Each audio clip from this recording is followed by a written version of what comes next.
고요한 마음으로 오늘 우리가 함께 나눌 이야기에 귀 기울여 주시길 바랍니다. 이 메시지를 통해 당신의 삶에 하나님의 놀라운 은혜와 평강이 강물처럼 흐르기를 소망합니다. 만약 이 말씀이 당신의 마음에 울림을 준다면 이 은혜를 주변의 다른 이들과도 나누어 주십시오. 구독을 통해 이 생명의 말씀을 꾸준히 받아보시는 것은 당신의 영혼을 위한 귀한 투자가 될 것입니다. 하나님의 축복이 이 채널을 통해 당신에게 흘러가기를 기도합니다. 이제 함께 기도하는 마음으로 시작하겠습니다. 아버지 하나님, 오늘 우리는 주님을 경배합니다.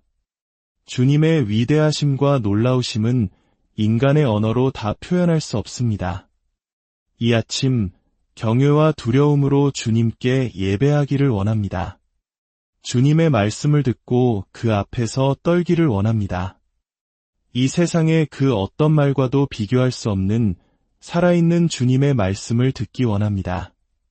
세상의 모든 조언과 인간적인 지혜의 말들을 내려놓고 오직 주님으로부터 오는 음성을 듣기 위해 이 자리에 모였습니다. 은혜의 보좌 앞에 나아가 겸손히 구하오니 성령님께서 지금 우리 각 사람의 마음을 낮추어 주셔서 마땅히 그래야 할 것처럼 주님의 말씀을 경외하게 하옵소서. 거룩하고 거룩하고 거룩하신 우리 주 예수 그리스도의 이름으로 기도합니다. 아멘. 오늘 저는 여러분과 함께 성경의 한 특별한 장을 나누는 영광을 얻었습니다. 바로 요한복음 17장입니다. 제가 신학교에 다닐 때 교수님들께서는 설교할 본문을 정하면 먼저 그 본문이 장르, 즉 문학적 종류가 무엇인지 깊이 생각해보라고 가르치셨습니다. 성경의 모든 말씀이 거룩한 하나님의 말씀이지만 각기 다른 방식으로 우리에게 다가오기 때문입니다.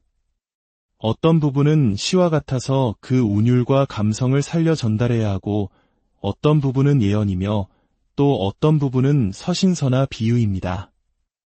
각 장르의 특성을 이해하지 못하면 말씀을 오해하거나 극단적으로 해석할 위험이 있습니다. 그런데 하나님께서 제게 계속해서 보여주시는 것이 있습니다. 바로 요한복음 17장은 그 어떤 장르로도 분류할 수 없는 오직 그 자체로 하나의 독립적인 장르라는 사실입니다. 왜냐하면 요한복음 17장에서 무슨 일이 일어나고 있는지 아십니까? 바로 아들 되신 예수님께서 아버지 하나님께 기도하고 계시기 때문입니다. 이것은 마치 우리가 조용히 어느 방에 들어갔는데 그 안에서 부모님이 나에 대한 이야기를 아주 진지하게 나누고 계신 것을 엿듣게 된 것과 같습니다. 우리는 그 순간 죄송해요. 두 분이 이야기하고 계신 줄 몰랐어요. 제가 있으면 안 될 자리였네요. 라고 말하며 조심스럽게 물러나고 싶어질 것입니다. 그 대화는 너무나 사적이고 거룩하고 중요해서 우리가 감히 끼어들 수 없는 영역처럼 느껴지기 때문입니다. 생각해 보십시오.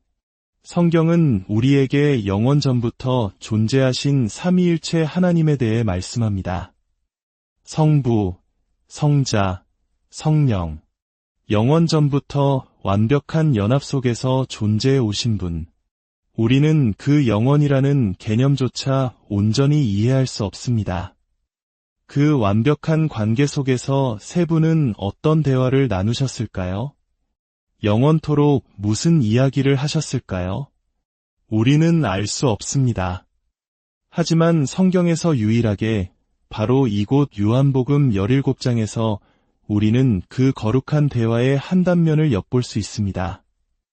아들이신 예수님께서 아버지께 말씀하시는 장면을 무려 한 장 전체에 걸쳐서 말입니다. 그래서 저는 이 말씀 앞에 설 때마다 경외감에 사로잡힙니다. 이곳은 거룩한 땅입니다. 과연 하나님의 아들은 아버지께 무슨 말씀을 하셨을까요? 예수님께서는 먼저 말씀하십니다. 아버지, 때가 이르렀습니다. 세상이 창조되기 전에 내가 아버지와 함께 누렸던 그 영광을 이제 다시 내게 주옵소서. 예수님은 이 땅에 오실 때 자신의 본래 영광을 가리시고 인간의 모습으로 오셨습니다. 만약 그분이 본래의 영광 그대로 오셨다면 죄인인 우리 중 누구도 그분 앞에 설 수 없었을 것입니다. 하지만 이제 예수님은 말씀하십니다. 아버지께서 내게 맡기신 일을 내가 다 이루었습니다. 이제 아버지께로 돌아가길 원합니다. 그리고 요한복음 17장 후반부에서 예수님은 계속해서 아버지께 기도하십니다. 그런데 놀랍게도 그 기도의 대상은 바로 우리입니다. 그 당시의 제자들뿐만 아니라 그들의 말을 통해 앞으로 예수님을 믿게 될 모든 사람들, 즉 오늘 이 말씀을 듣고 있는 바로 저와 여러분을 위해 기도하고 계셨던 것입니다. 예수님은 분명히 말씀하십니다. 20절입니다. 내가 비옵는 것은 이 사람들만 위함이 아니요 또 그들의 말로 말미암아 나를 믿는 사람들도 위함이니 바로 우리입니다. 이것이 바로 예수님께서 아버지께 드리는 기도입니다. 여러분은 아버지께 무엇을 기도하십니까? 하나님의 아들은 우리를 위해 이렇게 기도하셨습니다. 아버지여, 그들도 모두 하나가 되게 해주십시오. 여러분, 지구상에서 가장 거룩하고 중요한 대화를 엿듣고 싶으시다면, 그리고 무엇이 가장 중요한지 이해하고 싶으시다면 바로 이 말씀에 귀를 기울여야 합니다. 십자가를 지시기 직전 제자들을 떠나 아버지께로 돌아가 영광을 받으시기 바로 그 순간에 예수님의 마음속에 가장 깊이 자리 잡고 있었던 소망이 바로 이것이었습니다. 그들 모두가 하나 되게 하소서. 이것이 그리스도의 심장입니다. 만약 이 기도가 당신의 마음을 붙들지 못한다면 저는 무엇이 당신의 마음을 움직일 수 있을지 모르겠습니다. 하나님의 아들이 원하시는 것이 무엇인지 아는 것은 참으로 놀라운 일입니다. 그런데 솔직히 말해 제 안의 인간적인 부분은 이 기도를 보며 이렇게 생각합니다. 이건 불가능해. 예수님께서 과장해서 말씀하신 건 아닐까? 우리 인간은 과장을 잘하기 때문에 어떤 말씀을 볼 때 그것이 과장처럼 느껴질 때가 있습니다. 하지만 저는 하나님의 말씀과 예수님의 기도 앞에 제 생각을 내려놓고 복종해야 합니다. 아니, 이것은 과장이 아닙니다. 하나님의 아들이 영원하신 아버지께 말씀하실 때 이보다 더 진실하고 정확한 말은 있을 수 없습니다. 이것은 완벽한 기도이며 예수님께서 문자 그대로 원하셨던 바입니다. 그들도 모두 하나가 되게 해주십시오. 그런데 그 하나됨의 기준이 무엇인지 아십니까? 그저 사이좋게 지내라는 정도가 아닙니다. 예수님은 이렇게 기도하십니다.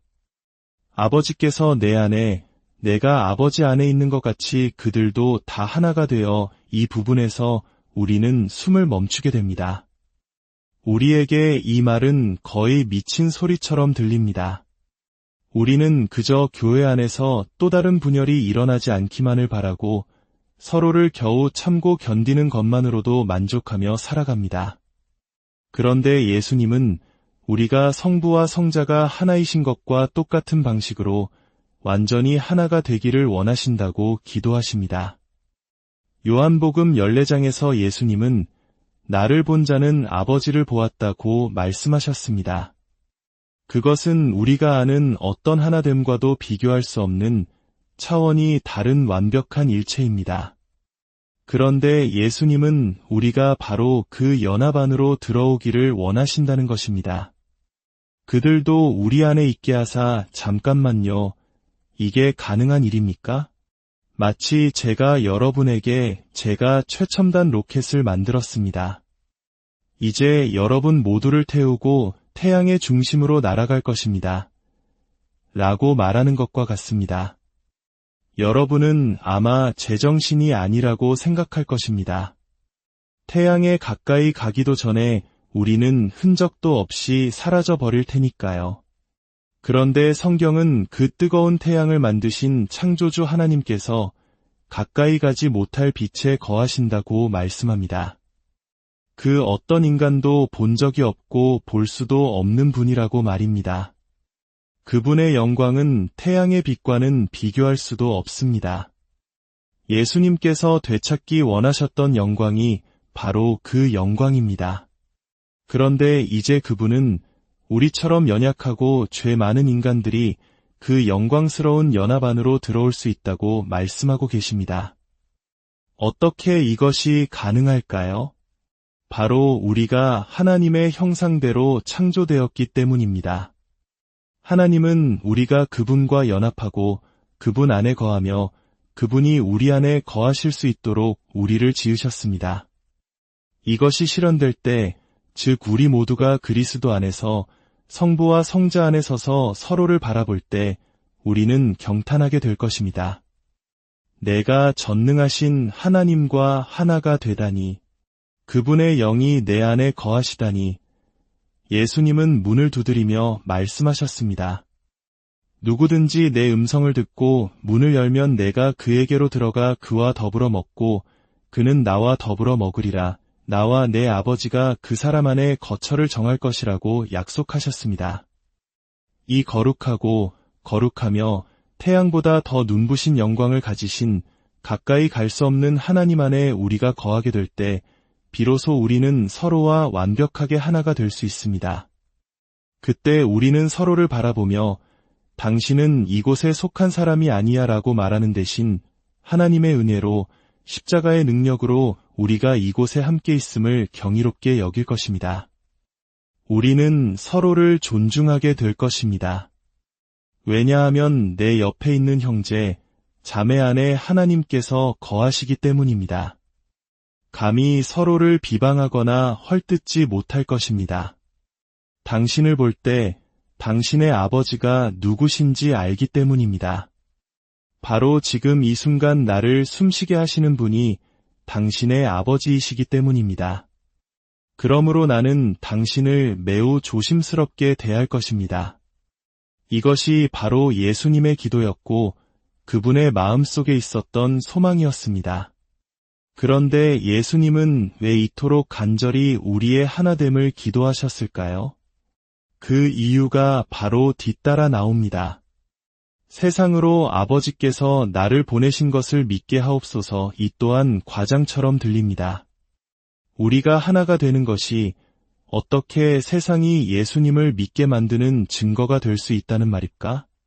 하지만 이것은 예수님께서 직접 제시하신 방정식입니다. 우리가 하나님과의 하나됨을 이해하고 누려서 성부와 성자가 하나이신 것처럼 우리도 완벽하게 하나가 될 때 세상이 믿게 될 것이라는 약속입니다. 이것은 우리 교회의 사명의 핵심입니다. 연합은 그저 부수적인 메뉴나 추가적인 장식이 아닙니다. 우리가 떨어야 할 하나님의 말씀이며 세상을 구원하기 위한 청사진의 중심입니다.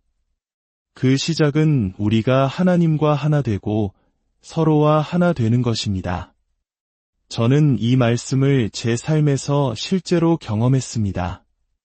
몇 년 전 다른 사역단체의 동역자들과 함께 미얀마의 한 번도 복음을 들어보지 못한 마을로 선교를 떠났습니다.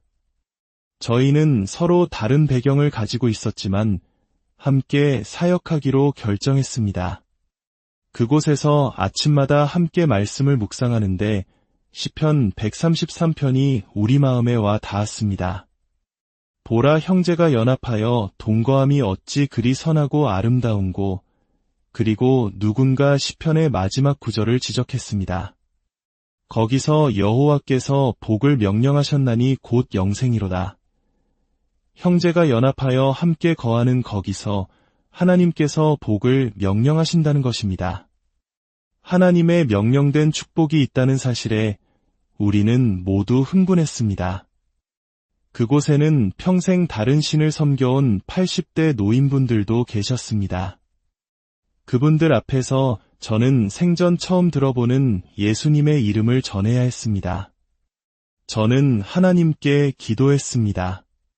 하나님, 이 메시지가 진리임을 친히 증명해 주십시오. 그리고 제 인생에서 처음으로 사람들이 제게 치유를 위해 기도해달라고 찾아왔고 하나님께서 저를 통해 그들을 치유하시는 놀라운 일들이 일어났습니다. 전에도 똑같이 기도했지만 일어나지 않았던 일들입니다. 저는 그곳에 임했던 연합의 힘, 그리고 그 연합 위에 부어주시는 하나님의 명령된 축복이 있었기 때문이라고 믿습니다. 하나님께서 마치 이렇게 말씀하시는 것 같았습니다. 너희가 나를 경험하고 싶으냐? 그렇다면 하나가 되어라. 너만 옳다는 교만한 생각을 버려라.